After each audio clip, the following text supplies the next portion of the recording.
यदि हम स्टेबिलिटी का फर्दर डिस्कशन करें तो यदि हमने इनपुट बाउंडेड दिया है, राइट, यदि बाउंडेड इनपुट है तो जो आउटकम है वो भी यदि बाउंडेड प्राप्त हो रहा है तो हम बोलेंगे कि जो सिस्टम है वो स्टेबल सिस्टम होगा।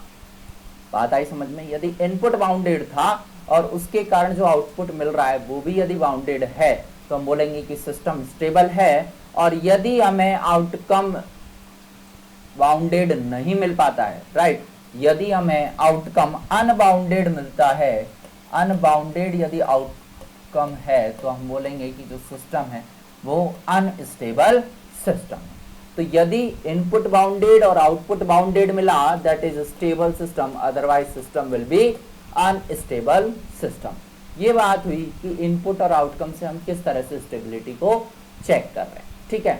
या फिर हम बोल सकते हैं कि देखिए हमारे पास जो रेस्पॉन्स आता है, स्टडी स्टेट जो रेस्पॉन्स होते हैं वो क्या होते हैं, स्टडी स्टेट रेस्पॉन्स जो होता है उसमें यदि हम बात करें, जो हमने स्टडी स्टेट रेस्पॉन्स देखे टाइम रेस्पॉन्स एनालिसिस से, उसके अंदर यदि यूनिट इंपल्स रेस्पॉन्स, यदि unit impulse response steady state पर जाकर, स्टडी स्टेट पर जाकर यदि यूनिट इंपल्स रेस्पॉन्स की वैल्यू 0 हो जाती है तो हम बोलेंगे कि ये जो सिस्टम है दैट इज स्टेबल सिस्टम। यदि unit impulse response steady state पर जाकर 0 वैल्यू को गेन कर लेता है that system will be stable system. Otherwise if this response will become equals to infinity at steady state, otherwise यदि steady state पर unit impulse response infinity को approach कर लेता है तो हम बोलेंगे कि जो सिस्टम है दैट इज अनस्टेबल सिस्टम। बात आई समझ में? ठीक है। तो जो स्टेबिलिटी है उसके बारे में हमने क्या क्राइटेरिया दिया कि यूनिट इंपल्स रेस्पॉन्स यदि स्टडी स्टेट पर 0 है तो दैट इज स्टेबल सिस्टम, और यदि ये इंफिनिटी है तो ये हो जाएगा अनस्टेबल सिस्टम। अब एक और स्टेबिलिटी के बारे में डिस्कशन होता है that is critically stable system और मार्जिनली स्टेबल सिस्टम। मतलब हम क्या करते हैं, जो हमारे पास क्लोज लूप ट्रांसफर फंक्शन है उस क्लोज लूप ट्रांसफर फंक्शन के पोल के अकॉर्डिंग, या मैं बोलूं जो कैरेक्टरिस्टिक इक्वेशन हमारे पास आई थी उसके रूट के अकॉर्डिंग हम डिसाइड करते हैं कि जो सिस्टम है that is stable system, unstable system और मार्जिनली स्टेबल सिस्टम। तो इसके अकॉर्डिंग हमने एक और स्टेबिलिटी को डिफाइन किया। किस तरह से डिफाइन किया वो देखिए। यदि मान लीजिए मैं सबसे पहले स्टेबल सिस्टम के लिए बात करता हूं कि जो कैरेक्टरिस्टिक इक्वेशन थी उस कैरेक्टरिस्टिक इक्वेशन के जो भी रूट आ रहे होंगे, ठीक है, यदि फर्स्ट ऑर्डर सिस्टम है तो 1 रूट आएगा, सेकंड ऑर्डर सिस्टम है 2 रूट आएगा, थर्ड ऑर्डर सिस्टम है 3 रूट आएंगे, 5 ऑर्डर सिस्टम है 5 रूट आएंगे। जितने भी ऑर्डर का वो सिस्टम है तो जितने भी हमें रूट मिलेंगे, ठीक है, हमारे पास 2 एक्सिस होती हैं, एक तो सिग्मा एक्सिस होती है और एक होती है J omega axis, that is real axis और दिस इज इमेजिनरी एक्सिस। हमने क्या किया, ये जो एस प्लेन था इसको हम एस प्लेन बोलते हैं। इस एस प्लेन के अंदर हम क्या करते हैं, जो रूट आते हैं उन सबको मार कर देते हैं, राइट। अब इस जे ओमेगा के अकॉर्डिंग, इस जो जे ओमेगा एक्सिस थी इसके रेस्पेक्ट में हमने इस एस प्लेन को 2 पार्ट्स में डिवाइड किया। इस जे ओमेगा के राइट हैंड वाला जो पोर्शन था इसको हमने बोल दिया right hand plane, that is RHP, right hand plane, right. और इस जे ओमेगा एक्सिस के लेफ्ट साइड में जो भी होगा उसको हमने बोल दिया लेफ्ट हैंड प्लेन। बात आई समझ में? तो हमने क्या किया, जो एस प्लेन था उस एस प्लेन में जे ओमेगा एक्सिस के अकॉर्डिंग ये जो पोर्शन था इसको 2 पार्ट्स में डिवाइड कर दिया, एक RHP में और एक LHP में, राइट। अब हमने स्टेबल सिस्टम के लिए क्या डिस्कशन किया, सबसे पहले हमने क्या किया, रूट निकाल लिए, राइट। रूट निकालने के बाद में हमने उन रूट को इस एस प्लेन में ड्रॉ कर दिया। यदि जो भी रूट हैं सिस्टम के, यदि सारे के सारे रूट LHP में लाई कर रहे हैं, यदि सिस्टम के सभी रूट LHP में लाई कर रहे हैं तो हम बोलेंगे कि सिस्टम स्टेबल सिस्टम होगा। जैसे मान लीजिए आपके पास एक रूट आया, एक रूट यहाँ आया, ये एक रियल एक्सिस हो गई, राइट। इस रियल एक्सिस पर यहाँ लेफ्ट हैंड प्लेन पर मुझे कोई रूट मिला तो ये हो गया LHP के अंदर, तो हम बोलेंगे कि सिस्टम स्टेबल सिस्टम है। या फिर हमें दो पोल मिल गए, एक ये मिल गया और एक ये मिल गया, तो भी सिस्टम क्या हो गया, स्टेबल सिस्टम हो गया। या फिर क्या हो सकता है, एक पोल यहाँ मिल गया, एक पोल, दो पोल इसी लोकेशन पर मिल गए, तो भी क्या हो गया, सिस्टम स्टेबल सिस्टम हो गया। अदरवाइज क्या हो सकता है कि जो हमें रूट मिले वो कहाँ मिले, हमें लेफ्ट हैंड प्लेन में रूट मिल रहे हैं और वो मिल रहे हैं कॉम्प्लेक्स कॉन्जुगेट की फॉर्म में, राइट। ये जो कॉम्प्लेक्स नंबर होंगे वो कॉन्जुगेट की फॉर्म में प्राप्त होंगे, एक यदि प्लस जे है तो दूसरा माइनस जे हो जाएगा, तो भी हम क्या बोलेंगे, चूंकि जो पोल है वो LHP में लाई कर रहे हैं तो सिस्टम स्टेबल सिस्टम है। बात आ रही है समझ में, ये स्टेबल सिस्टम की। इसके बाद में हम देखें यदि रूट के अकॉर्डिंग हम सिस्टम की स्टेबिलिटी को चेक करें तो एक होता है अनस्टेबल सिस्टम। अनस्टेबल सिस्टम क्या होगा,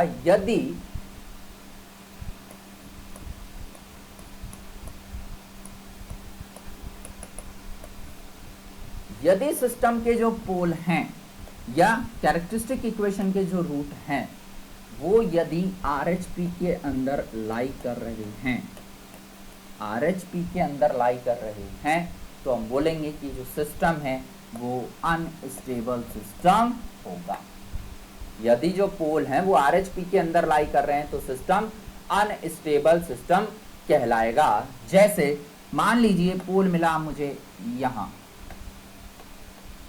चूंकि RHP है, जे ओमेगा एक्सिस के राइट हैंड वाला पोर्शन है तो ये हो गया RHP। यदि पोल यहाँ मिल रहा है तो ये हो गया अनस्टेबल सिस्टम। यदि मान लीजिए दो पोल मिले, इस तरह से मिले, तो भी सिस्टम अनस्टेबल सिस्टम हो जाएगा। और ये भी हो सकता है कि यदि मान लीजिए, स्पेशल केस है, यदि मान लीजिए आपको जो पोल है वो ओरिजिन पर प्राप्त हो रहे हैं, पोल जो है वो ओरिजिन पर प्राप्त हो रहे हैं और ओरिजिन पर एक से ज्यादा पोल प्राप्त हो रहे हैं, ओरिजिन पर एक से ज्यादा पोल यदि हमें प्राप्त हो रहे हैं तो ये जो सिस्टम है दैट इज अनस्टेबल सिस्टम। यदि मान लीजिए ओरिजिन पर केवल सिंगल पोल मिलता, यदि ओरिजिन पर केवल सिंगल पोल मिलता तो हम बोलते कि ये जो सिस्टम है वो मार्जिनली स्टेबल या क्रिटिकली स्टेबल है। यदि ओरिजिन पर एक से ज्यादा पोल आ जाते हैं तो जो सिस्टम होगा that will be unstable system, right. Multiple pole at origin,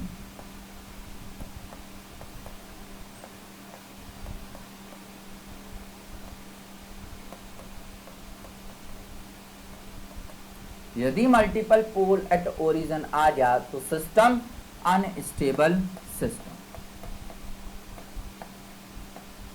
इसी तरह से यदि मान लीजिए ये जो जे ओमेगा एक्सिस थी, ये सिग्मा एक्सिस हो गई, या इस जे ओमेगा एक्सिस पर हमें इमेजनरी रूट मिल रहे हैं, राइट। इमेजनरी रूट मिलेंगे तो एक पॉजिटिव में मिलेगा, दूसरा नेगेटिव में मिलेगा, क्योंकि इमेजनरी रूट हमेशा कॉन्जुगेट की फॉर्म में मिलेंगे। एक पॉजिटिव जे ओमेगा पर मिला और एक नेगेटिव जे ओमेगा पर मिला, और ये पोल इस तरह से आए कि मल्टीपल पोल आए मुझे यहाँ, जैसे एक पोल यहाँ आया, एक पोल यहाँ, ये तो एक पेयर हो गया कॉन्जुगेट पेयर, राइट। सिमिलरली एक और पोल मुझे यहीं मिल रहे हैं, इसी लोकेशन पर मुझे एक और पोल का पेयर मिल गया, तो अब जो सिस्टम होगा वो भी अनस्टेबल सिस्टम। मतलब यदि जे ओमेगा एक्सिस पर मल्टीपल पोल मिल रहे हैं, जे ओमेगा एक्सिस पर मल्टीपल पोल मिल रहे हैं एक ही लोकेशन पर, एक ही लोकेशन है, तो सिस्टम अनस्टेबल सिस्टम कहलाएगा।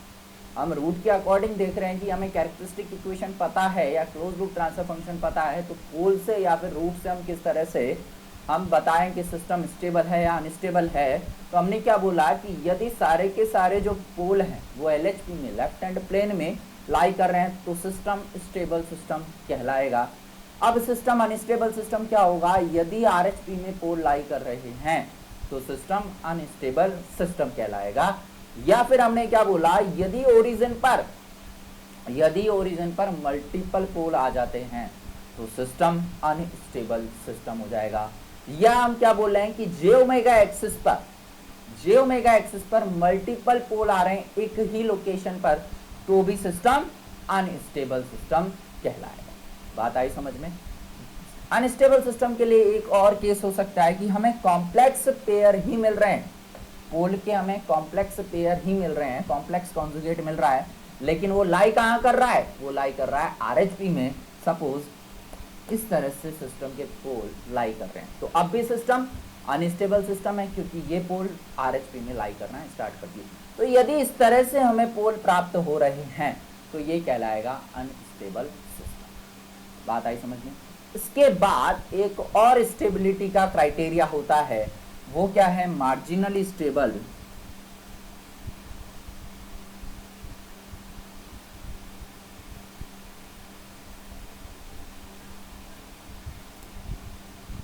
एक्सिस हो गई ये सिग्मा एक्सिस। यदि हमें पोल प्राप्त हो रहे हैं कहां, single pole at origin, single pole at origin, तो ये जो सिस्टम होगा वो हो जाएगा marginally stable. Single pole at origin, then this system will be marginally stable.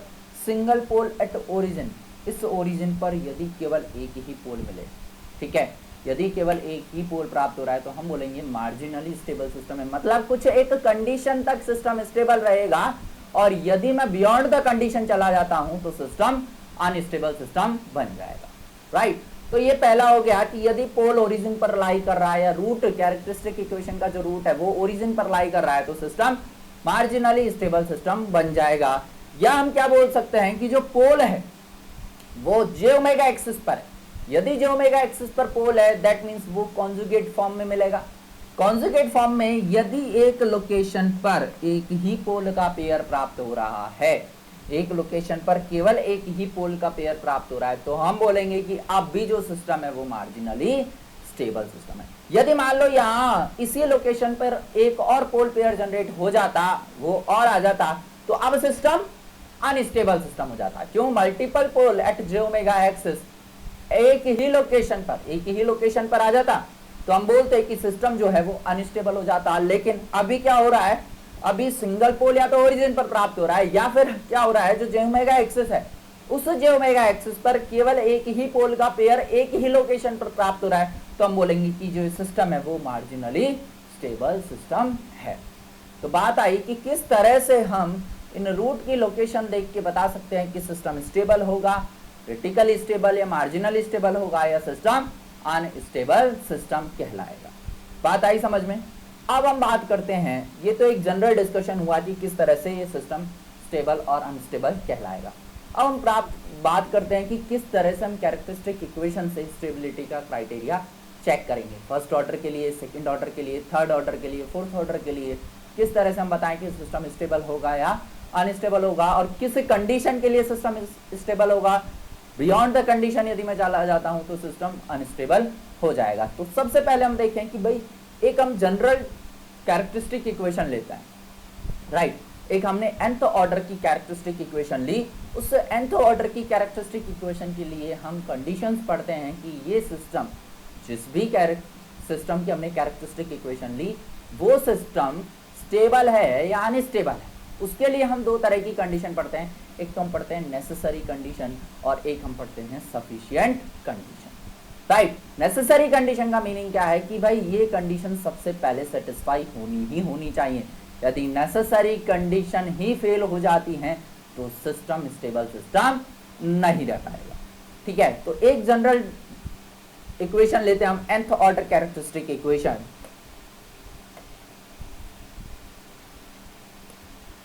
nth order characteristic equation, कोई एक nth ऑर्डर की हमारे पास कैरेक्टरिस्टिक इक्वेशन है। nth ऑर्डर का मीनिंग क्या हो गया, जो s की पावर है कैरेक्टरिस्टिक इक्वेशन के अंदर वो कितनी है, n, राइट। ये हो गया suppose a naught s to the power n plus a1 s to the power n minus 1 plus a2 s to the power n minus 2 plus a3 s to the power n minus 3 up to so on plus a n is equal to 0। ये एक हमारे पास कोई characteristic equation है, right. इस characteristic equation को देख के हम बताएंगे कि सिस्टम स्टेबल है या अनस्टेबल सिस्टम है। तो सबसे पहली चीज हम ये देखते हैं कि यहाँ s की पावर n जो है उसका कोफिशिएंट क्या हो गया, s की पावर n का कोफिशिएंट हो गया a0, s की पावर n माइनस वन का a1, s की power n minus two a2, s की power n minus three a3, s की पावर जीरो का कोफिशिएंट हो गया that constant term an, right. तो अब यहाँ इस कैरेक्टरिस्टिक इक्वेशन को देख के हम बताएंगे सिस्टम स्टेबल है या अनस्टेबल है। तो सबसे पहले हम यहाँ दो कंडीशंस पढ़ते हैं। एक तो हो गई सबसे पहली नेसेसरी कंडीशन,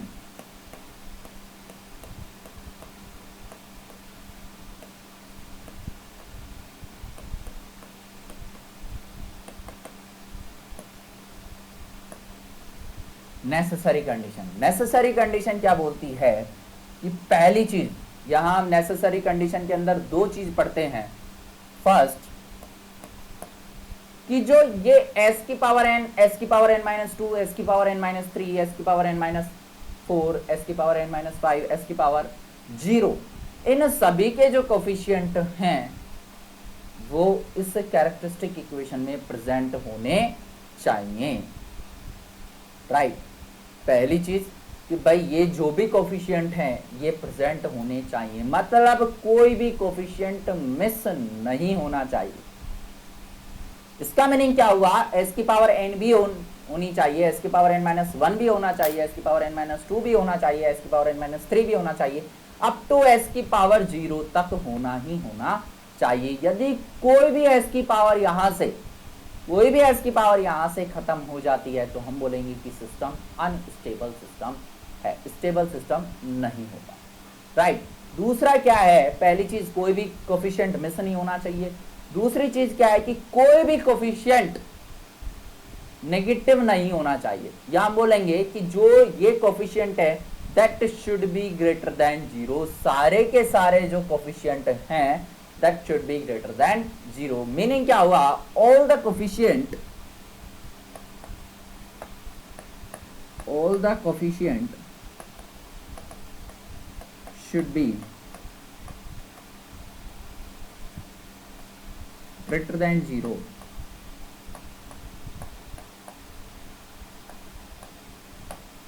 जो भी कोफिशिएंट हैं ग्रेटर देन जीरो होने चाहिए। मीनिंग क्या है, a0, a1, a2, a3 up to so on an should be greater than zero. ये सारे के सारे जो कोफिशिएंट है वो ग्रेटर देन जीरो होने चाहिए। दूसरा हमने क्या बोला, कोई भी कोफिशिएंट मिस नहीं होना चाहिए, no missing coefficient should be there in the characteristic equation. No missing coefficient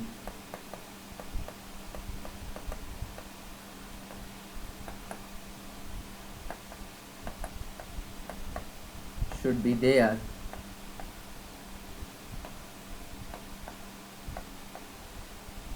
in the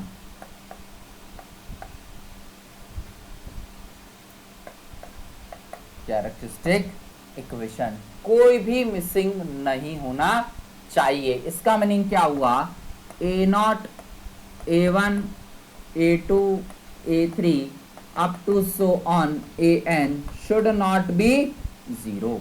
क्यों, यदि इनमें से कोई जीरो हो गया, सपोज a1 की वैल्यू जीरो हो गई, तो ये जो कोफिशिएंट रहेगा s की पावर n माइनस वन का ये यहाँ से मिस हो जाएगा, और यदि ये मिस हो गया तो सिस्टम स्टेबल सिस्टम नहीं रह पाएगा। तो नेसेसरी कंडीशन क्या है कि all the coefficient should B greater than zero, सारे के सारे कोफिशिएंट पॉजिटिव होने चाहिए। ग्रेटर देन जीरो का मीनिंग क्या है, सारे के सारे पॉजिटिव होने चाहिए, और कोई भी कोफिशिएंट मिस नहीं होना चाहिए, राइट। यदि s की पावर 4 से स्टार्ट हुई है सपोज इक्वेशन, तो वहां s की पावर 4 का गुणांक भी होना चाहिए, s की पावर 3 का कोफिशिएंट भी, s की पावर 2 का भी, s की पावर 1 का भी, और s की पावर 0 का भी कोफिशिएंट वहां प्रेजेंट होना चाहिए। दूसरी कंडीशन क्या है कि ये जो भी कोफिशिएंट हैं, all the coefficient should B greater than zero, ये जो भी कोफिशिएंट हैं वो सारे के सारे पॉजिटिव होने चाहिए। तो इससे हम बता सकते हैं कि सिस्टम जो होगा वो स्टेबल सिस्टम होगा या अनस्टेबल सिस्टम होगा। अब कई बार केस ऐसा हो जाता है कि ये दोनों कंडीशन फुलफिल होती हैं, इसके बावजूद भी सिस्टम अनस्टेबल सिस्टम हो जाता है।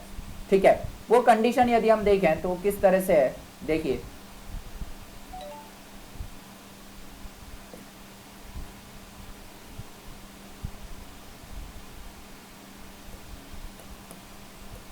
सपोज s की पावर 3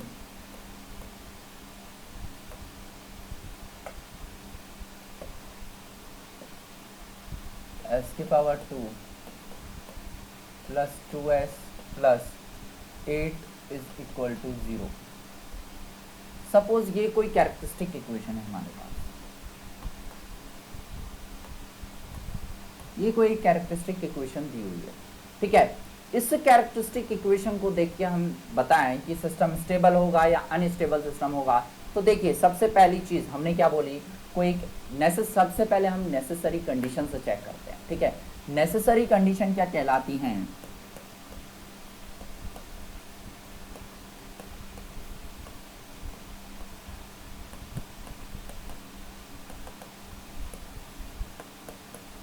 नेसेसरी कंडीशन क्या बोलती हैं कि सारे के सारे जो भी कोफिशिएंट हैं that should be greater than 0।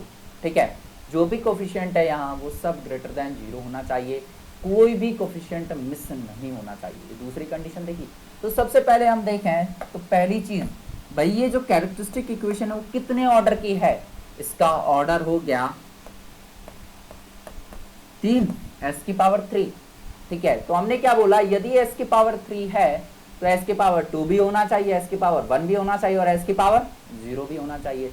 तो पहली चीज, और दूसरी चीज जो भी ये गुणांक हैं, जो भी ये कोफिशिएंट है वो पॉजिटिव होने चाहिए। तो देखो s की पावर 3 का कोफिशिएंट है 1 पॉजिटिव, s की पावर 2 का कोफिशिएंट 1 पॉजिटिव है, s की पावर 1 का कोफिशिएंट 2 पॉजिटिव है, s की पावर 0 का कोफिशिएंट 8 वो भी पॉजिटिव है। तो पहली जो नेसेसरी कंडीशन है that is satisfied, all the coefficients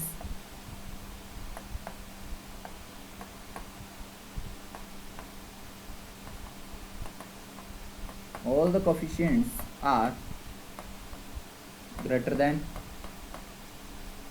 0। सारे के सारे जो कोफिशिएंट है वो ग्रेटर देन 0 है।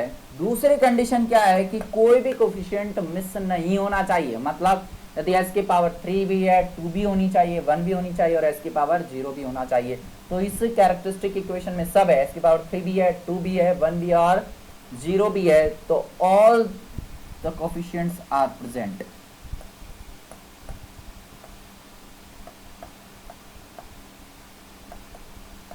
All the coefficients are present, सारे के सारे जो कोफिशिएंट्स हैं वो प्रेजेंट हैं। बात आई समझ में? ठीक है, तो पहली चीज ये नेसेसरी कंडीशन सेटिस्फाई हो रही हैं कि सारे के सारे गुणांक ग्रेटर देन 0 हैं, कोफिशिएंट ग्रेटर देन 0 हैं और कोई भी coefficient, all the coefficients are present, कोई भी कोफिशिएंट मिस नहीं है। बात आई समझ में? तो अब हम क्या कहें कि यदि ये इस तरह से दोनों कंडीशन सेटिस्फाई हो गई तो ये सिस्टम स्टेबल सिस्टम हो जाना चाहिए। लेकिन यदि मैं इस सिस्टम के पोल निकालता हूं, यदि हम इस सिस्टम के पोल की लोकेशन पता करते हैं तो पोल की लोकेशन जो आती है, यदि मैं यहाँ से s की वैल्यू, s की 3 वैल्यूज फाइंड आउट करूं तो s की 3 वैल्यू जो आती है वो इस तरह से आती है कि एक जो पोल है वो तो LHP में रियल एक्सिस पर लाई करना स्टार्ट कर देता है, जबकि जो दो पोल हैं वो RHP में लाई करना स्टार्ट कर देते हैं, RHP में आ जाते हैं। ये RHP हो गया, ये LHP हो गया, ये j axis, this is sigma axis, right. तो जब यदि ये सारे के सारे तीन पोल आएंगे, थर्ड ऑर्डर का सिस्टम है, 3 पोल आए, 3 पोल यदि हमने निकाले तो हमें पता लगा एक तो LHP में है, बाकी के 2 पोल RHP में। यदि मान लो ये तीनों पोल RHP में आ जाते तो हम बोलते कि सिस्टम स्टेबल सिस्टम। आता ही समझ में? लेकिन इसके बावजूद भी, ठीक है, लेकिन अभी क्या हो रहा है, इस सिस्टम के जो पोल हैं वो कहाँ लाई कर रहे हैं, RHP के अंदर लाई कर रहे हैं। यदि ये पोल RHP के अंदर लाई कर रहे हैं तो हम बोलेंगे कि सिस्टम अनस्टेबल सिस्टम है, सिस्टम अनस्टेबल सिस्टम है। मतलब क्या हुआ, यदि नेसेसरी कंडीशन हमने निकाली, नेसेसरी कंडीशन क्या थी, सारे कोफिशिएंट पॉजिटिव होनी चाहिए, कोई भी कोफिशिएंट मिस नहीं होना चाहिए। यदि हम इन्हीं दोनों कंडीशन को लेके चलते तो ये सिस्टम हमें गलत वैल्यू दे देता। ये जो दोनों कंडीशन हमने सेटिस्फाई कर ली, सेटिस्फाई होने के बावजूद भी ये जो सिस्टम है वो अनस्टेबल सिस्टम हो गया। क्यों? जब हमने इसके पोल निकाले तो वो पोल कहाँ लाई कर रहे थे? आरएचपी के अंदर लाई कर रहे थे। मतलब क्या हुआ कि ये जो दोनों कंडीशन है, नेसेसरी कंडीशन, ये सिस्टम की स्टेबिलिटी को पूरी तरह से डिफाइन नहीं कर पा रही है। यही बात हुई। क्यों? नेसेसरी कंडीशन दोनों सेटिस्फाई हो गई, ठीक है, इसके बावजूद भी सिस्टम अनस्टेबल सिस्टम हो गया। मतलब ये कंडीशन सफिशिएंट कंडीशन नहीं है जो ये बता दे कि सिस्टम स्टेबल होगा या अनस्टेबल सिस्टम होगा। बात आई समझ में? तो इसके बाद अब हम चेक करते हैं, एक और कंडीशन पढ़ते हैं, वो हम पढ़ते हैं सफिशिएंट कंडीशन। जो सफिशिएंट कंडीशन है वो दी थी राउथरफोर्ड में, ठीक है। तो इसको हम आरएच क्राइटेरिया भी बोलते हैं, ठीक है। नेसेसरी कंडीशन, तो यदि सिस्टम को स्टेबल सिस्टम है तो सबसे पहले हम कंडीशन चेक करते हैं नेसेसरी कंडीशन। यदि मान लो नेसेसरी कंडीशन ही फेल हो जाती है तो हम बोलेंगे कि सिस्टम स्टेबल सिस्टम नहीं होगा। और यदि नेसेसरी कंडीशन सेटिस्फाई हो जाती हैं, इसके बाद में हम फिर चेक करेंगे सफिशिएंट कंडीशंस को कि भाई सिस्टम नेसेसरी कंडीशन को तो सेटिस्फाई कर रहा है, तो अब सिस्टम स्टेबल होगा या नहीं होगा, उसके लिए हम सफिशिएंट कंडीशंस को चेक करेंगे। और फिर सफिशिएंट कंडीशन से हम कंक्लूजन निकालेंगे सिस्टम जो है वो स्टेबल सिस्टम है या नहीं है। तो अब हम पढ़ते हैं sufficient condition, right.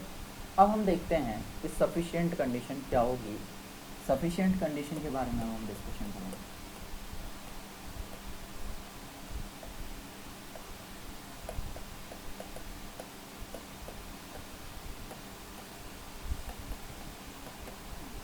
Sufficient condition, इसको हम बोलते हैं आरएच क्राइटेरिया।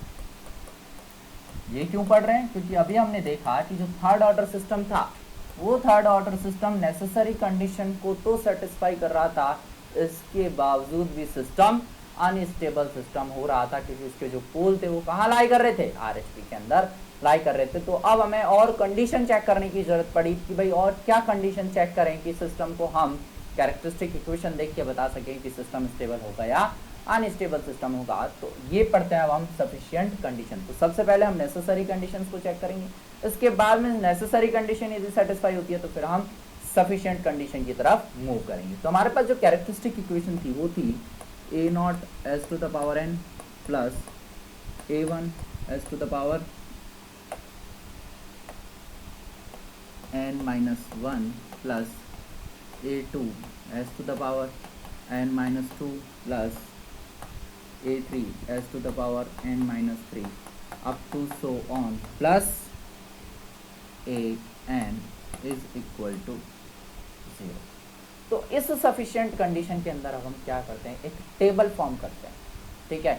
एक टेबल बनाते हैं और उस टेबल को देख के हम बताते हैं कि सिस्टम स्टेबल होगा या अनस्टेबल सिस्टम होगा। वो टेबल किस तरह से फॉर्म करते हैं वो देखिए। सबसे पहले हम क्या करते हैं, जो s की मैक्सिमम पावर थी, s की मैक्सिमम पावर कितनी है? s की पावर n, इसको नोट डाउन कर लेते हैं, s की पावर n। फिर s की power n minus one, s की power n minus two, s की पावर n माइनस थ्री। ये कहाँ तक चलेगी? s की पावर लास्ट कितनी है? 0 तक। हमने एक कॉलम बनाया जिस कॉलम के अंदर क्या है? इसकी पावर n लिख लिया, इसकी पावर n माइनस वन लिख लिया, इसकी पावर n माइनस टू लिख लिया, इसकी पावर n माइनस थ्री लिख लिया, इसकी power n minus four up to so on s की पावर 0, राइट। अब इसके बाद में हम क्या करते हैं? ये जो पहले की रो है s की पावर n, s की पावर n माइनस वन, इसको अब हम फिल करते हैं। इसको फिल हम किस तरह से करते हैं वो देखिए। s की पावर n का कोफिशिएंट कितना हुआ? e not. s की पावर n माइनस वन का कोफिशिएंट हो गया a1, लिख दिया हमने। s की पावर n का कोफिशिएंट लिख दिया a नॉट, s की पावर n माइनस वन का कोफिशिएंट लिख दिया a1। अब जो s की पावर n माइनस थ्री थी, इसका कोफिशिएंट कहाँ लिखेंगे? अब हम ये लिखा हमने a2। सिमिलरली जो नेक्स्ट कोफिशिएंट होगा एस की पावर n-3, इसका कोफिशिएंट लिखा हमने यहाँ a3। इसी तरह से एस की पावर n-4 का कोफिशिएंट आएगा a4, एस की पावर n-5 का कोफिशिएंट आ जाएगा यहाँ a5। इसी तरह से a की पावर a6, a7 और ये वैल्यूज आगे कंटिन्यू मेंटेन हो जाएंगे। बात आई समझ में? ठीक है, ये हो गया। आगे इसी तरह से वैल्यूज ये चलती रहेंगी, इनको हम बनाते रहेंगे। एक हम डेटा और कहाँ फिल करेंगे, जो s की पावर 0 है, इस s की पावर 0 का जो एक कोफिशिएंट है इसको लिखेंगे हम यहाँ। s की पावर 0 का कोफिशिएंट है an, इसको हमने लिखा an। क्या किया हमने क्या किया, जो कैरेक्टरिस्टिक इक्वेशन थी उस कैरेक्टरिस्टिक इक्वेशन से हम एक टेबल फॉर्म कर रहे हैं। इस टेबल में हमने क्या किया, सबसे पहले एक कॉलम बनाया। इस कॉलम में हमने s की पावर n, s की पावर n-1, s की पावर n-2, s की power n-3 up to so on s की पावर 0, इनको प्लॉट किया।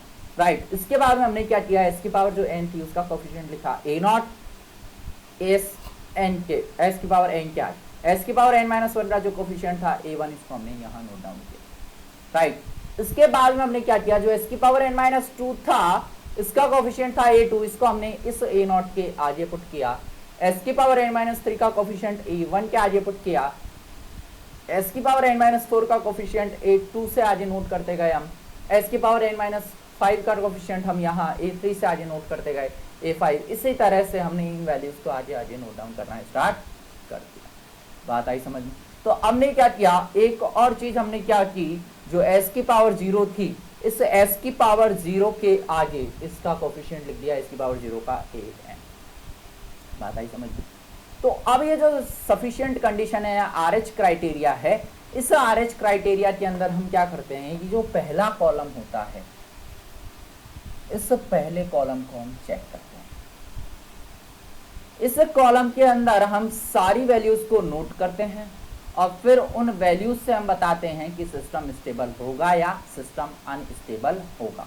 सबसे पहले हम क्या करें, इस फर्स्ट कॉलम की जो भी वैल्यूज हैं इन सब वैल्यूज को नोट कर लेते हैं। नोट हम किस तरह से करेंगे, सब ये जो s की पावर n-2 होगा इसके आगे ये जो वैल्यू आएगी इस वैल्यू को हम नोट करते हैं। सपोज ये वैल्यू आई b1, सपोज b1 किस तरह से निकालेंगे, अब हम वो चेक करना है हमें, वो देखेंगे। अब हम b1 किस तरह से आएगा, b1 के लिए हम क्या करें, b1 के लिए हमने क्या किया, इस a1 को a2 से मल्टीप्लाई किया, a1 को a2 से मल्टीप्लाई किया, इस a0 को a3 से मल्टीप्लाई किया, मतलब b1 हो गया a1 a2 minus a0 a3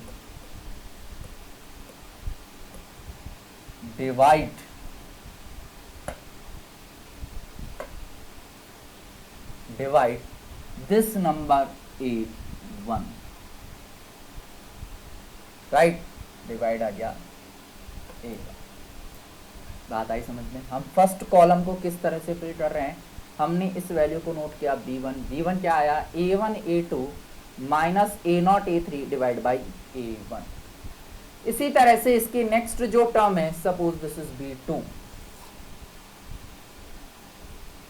this value is b2 किस तरह से बनाएंगे, वही a1 को अब हमने मल्टीप्लाई किया a4 से, a0 को हमने मल्टीप्लाई किया a5 से, मतलब b2 हो गया आपके पास a1 a4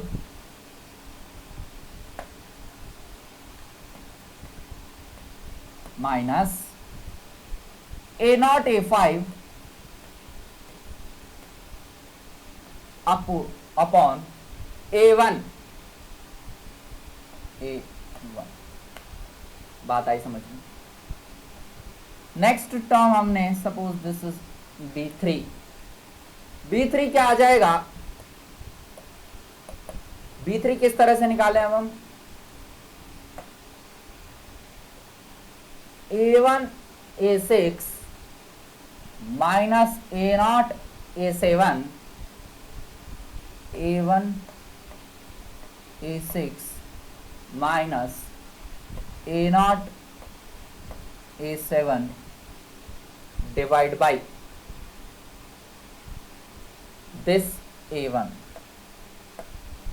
बात आई समझ? A0 A6 minus A0 A7 divide by A1, right. इसी तरह से इसके आगे जो भी टर्म आएंगी B4 B5 B6 B7, हम सारी वैल्यूज को इसी तरह से कैलकुलेट करके नोट डाउन करते चलेंगे, राइट। इसके बाद ये तो हुआ इसकी पावर n-2 वाले रो। अब हम क्या करते हैं, इसकी s की पावर n-3 वाली रो को कंप्लीट करते हैं। Suppose this value is C1, right, this value is C1। तो how to calculate this C1 को कैलकुलेट करने के लिए हम क्या करें, B1 A3 minus A1 B2, this C1 is equal to B1 A3 minus B2 A1 divide by this B1, right, this B1। बात आ रही है समझ में? इसी तरह से जो C2 होगा, ये क्या आ जाएगा, B1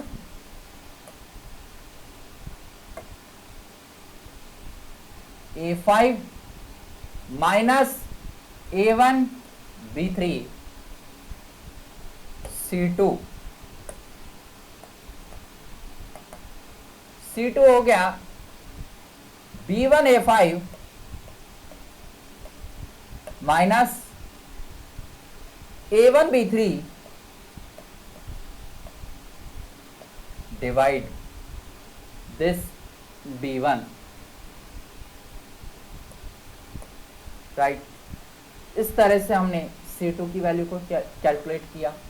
सिमिलरली हम C3 C4 इन सभी वैल्यूज को कैलकुलेट करते चलेंगे।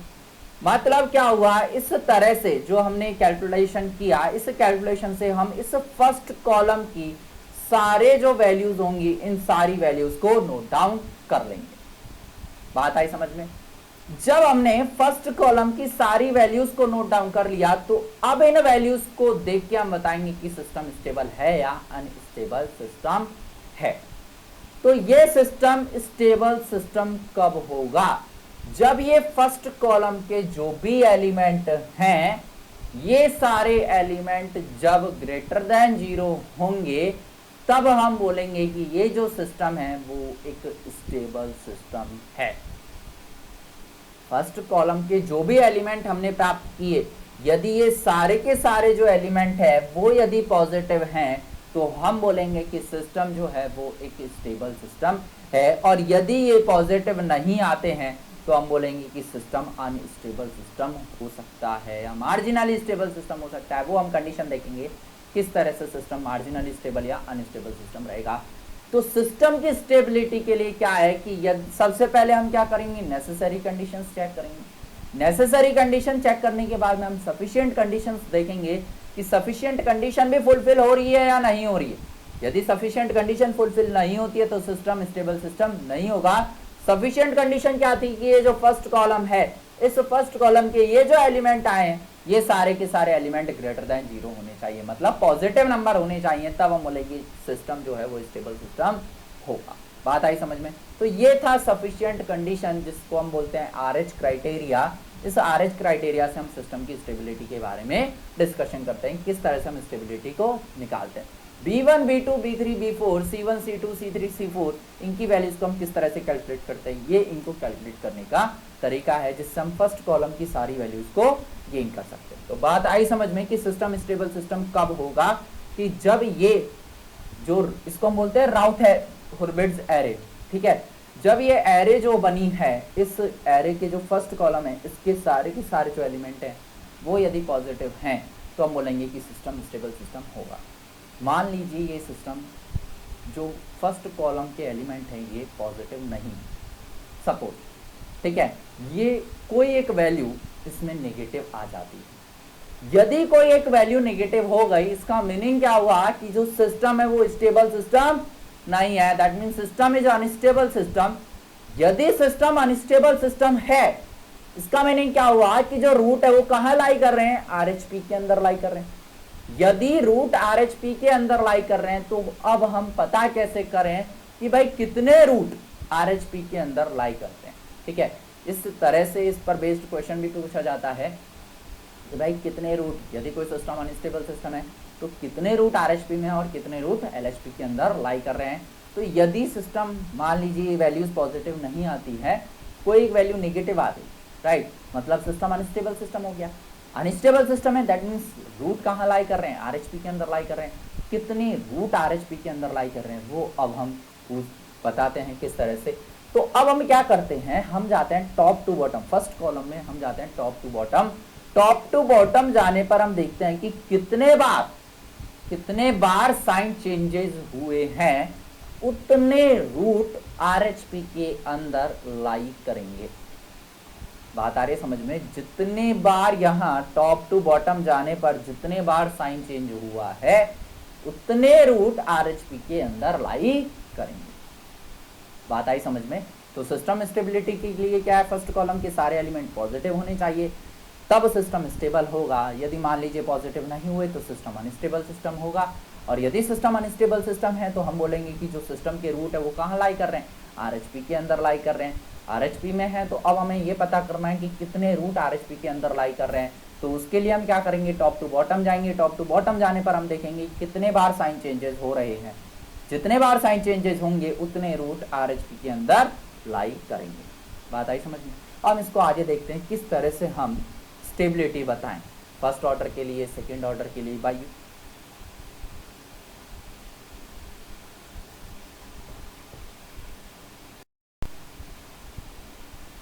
अनस्टेबल सिस्टम होगा, सबसे पहला हम एग्जांपल ले लेते हैं। सपोज है AS + B = 0। ये सिस्टम अनस्टेबल होगा या स्टेबल होगा, इसके लिए हम कंडीशन देखें। तो सबसे पहली चीज़, उसने ऑलरेडी कंडीशन दी हुई हैं, A and B are greater than 0, right. मतलब इनके जो गुणांक है, S की पावर A क्या है, S की पावर 1 का गुणांक, B क्या है, S की पावर 0 का गुणांक, कोफिशिएंट, ये दोनों ग्रेटर देन 0, राइट। तो अब हम सबसे पहले नेसेसरी कंडीशन चेक कर लेते हैं। नेसेसरी कंडीशन हमने दो पढ़ी थी कि जो सारे कोफिशिएंट है वो पॉजिटिव होना चाहिए और कोई भी कोफिशिएंट मिस नहीं होना चाहिए। तो पहली चीज हम देखें कि क्या सारे जो भी कोफिशिएंट हैं वो पॉजिटिव है। देखिए s की पावर 1 से ये इक्वेशन स्टार्ट हो रही है, तो s की पावर 1 का जो कोफिशिएंट है a, s की पावर 0 का जो कोफिशिएंट है b, दोनों ग्रेटर देन 0 होने चाहिए, दोनों ग्रेटर देन 0 दी हुई, ठीक है। तो मतलब जो फर्स्ट कंडीशन है दैट इज सेटिस्फाइड। पहली कंडीशन तो सेटिस्फाई हो गई कि a और b both are greater than 0। दूसरी कंडीशन हम चेक करते हैं कि कोई भी कोफिशिएंट मिस नहीं होना चाहिए, राइट। मीनिंग क्या हुआ, s की पावर 1 से यदि ये टर्म स्टार्ट हो रही है तो s की पावर 1 भी होना चाहिए और s की पावर 0 भी होना चाहिए, दोनों ही प्रेजेंट है। s की पावर 1 भी प्रेजेंट है, s की पावर 0 भी प्रेजेंट है, no missing coefficient is there.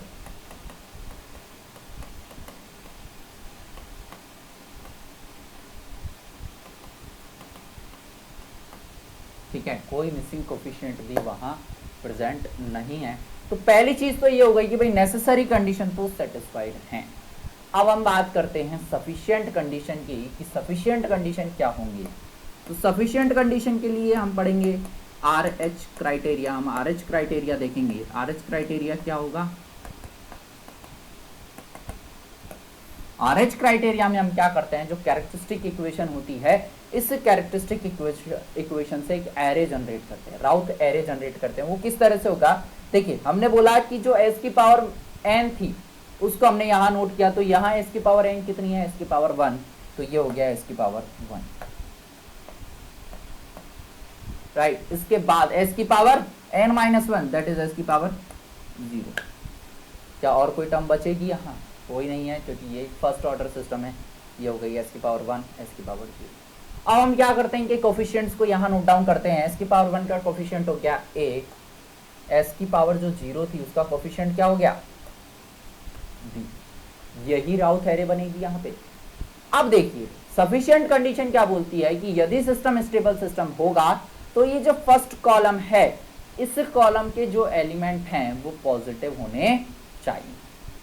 मतलब ए और बी जो हैं वो पॉजिटिव होंगे तब जाके ही सिस्टम स्टेबल सिस्टम होगा। अब देखिए इस क्वेश्चन ने ऑलरेडी दिया हुआ है कि ए और बी जो है वो ग्रेटर देन 0 हैं और यही हमें कंडीशन चाहिए थी, ए और बी ग्रेटर देन 0 है। यही कंडीशन यहाँ आती है कि ए और बी ग्रेटर देन 0 होने चाहिए और यहीं से ये कंडीशन निकलती है ए और बी ग्रेटर देन 0। मतलब सफिशिएंट कंडीशन भी सेटिस्फाइड हो गई। यदि सफिशिएंट कंडीशन भी सेटिस्फाई हो गई तो अब हम बोलेंगे कि ये जो सिस्टम है वो एक स्टेबल सिस्टम होगा। आप ये केवल देखिए नेसेसरी कंडीशन से भी ए बी ग्रेटर देन 0 आता है और सफिशिएंट कंडीशन से भी एक ही चीज निकल के आती है ए बी ग्रेटर देन 0। तो यदि मैं केवल नेसेसरी कंडीशन को ही चेक कर लूं, इस सिस्टम के लिए मैं बात कर रहा हूं, फर्स्ट ऑर्डर सिस्टम के लिए मैं बात कर रहा हूं, यदि केवल मैं नेसेसरी कंडीशन को ही चेक कर लूं तो क्या हमें सफिशिएंट कंडीशन चेक करने की आवश्यकता पड़ेगी? नहीं पड़ेगी। हम केवल नेसेसरी कंडीशन को देख के बता सकते हैं कि सिस्टम स्टेबल होगा या अनस्टेबल सिस्टम होगा। क्यों? नेसेसरी कंडीशन जो हमें कंडीशंस बताती है वही कंडीशन कौन बता रहा है? Sufficient condition. तो अब हमें इस फर्स्ट ऑर्डर सिस्टम के लिए यदि हम केवल नेसेसरी कंडीशन को चेक कर लें तो हम बता देंगे कि सिस्टम स्टेबल होगा या अनस्टेबल सिस्टम होगा। बात आई समझ में? ये हुआ फर्स्ट ऑर्डर सिस्टम के लिए a s plus b greater than 0, जहां उसने ऑलरेडी दे दिया a and b both are greater than 0, right.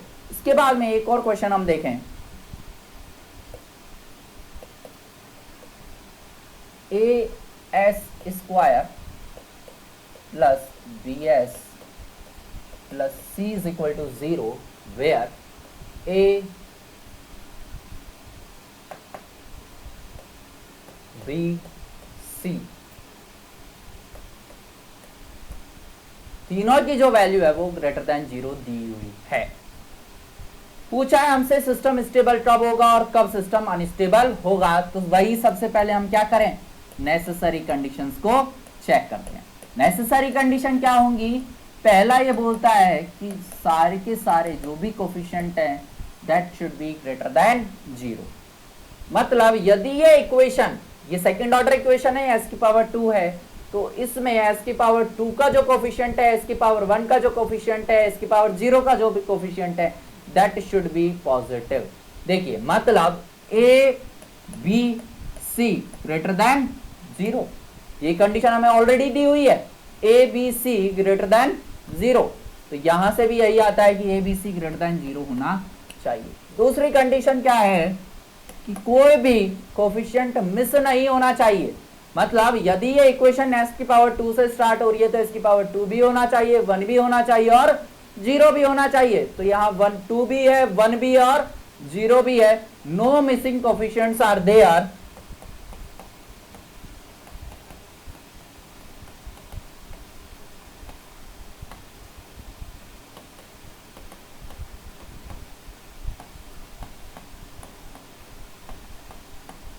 No missing coefficient are there. ये तो बात हुई नेसेसरी कंडीशन, ठीक है, सेकंड ऑर्डर सिस्टम के लिए। अब हम बात करते हैं सफिशिएंट कंडीशन। सफिशिएंट कंडीशन कैसे आएंगी?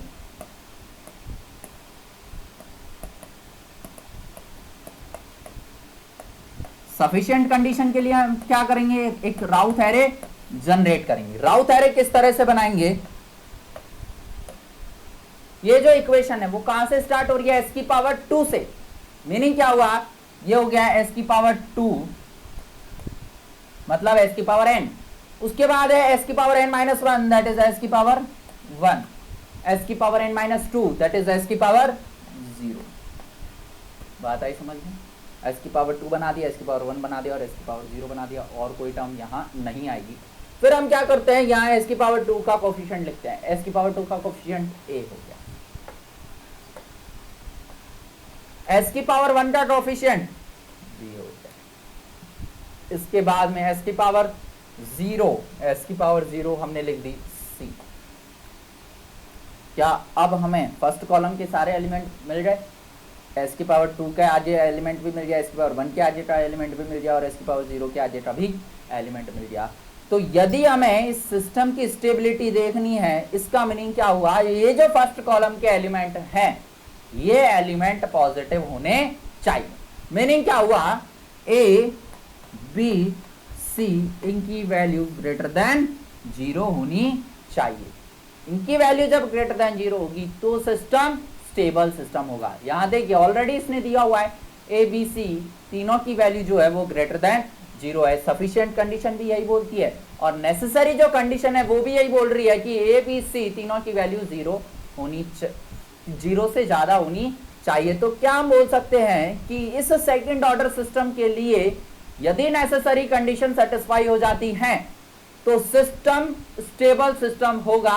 यहां हमें सफिशिएंट कंडीशन को चेक करने की आवश्यकता नहीं होगी। क्यों, जो कंडीशन यहां सफिशिएंट कंडीशन से आ रही है वही चीज हमें नेसेसरी कंडीशन से प्राप्त हो रही है। ये भी यही बोल रहा है a b c greater than 0, ये भी यही बोल रहा है a b c greater than 0। तो फर्स्ट ऑर्डर सिस्टम जो अभी हमने देखा और सेकंड ऑर्डर सिस्टम, इन दोनों सिस्टम्स के लिए यदि हम नेसेसरी कंडीशंस को निकाल लें तो वही हमें इस सिस्टम की स्टेबिलिटी का पूरा डिस्कशन कर देगी। हमें सफिशिएंट कंडीशंस निकालने की आवश्यकता नहीं होगी। बात आई समझ में? इस तरह से हम राउथ एरे से बता सकते हैं कि किस तरह से सिस्टम स्टेबल होगा और किस तरह से सिस्टम अनस्टेबल होगा। आज की क्लास में हम इतना ही पढ़ेंगे, बाकी का हम नेक्स्ट क्लास में करेंगे। Thank you.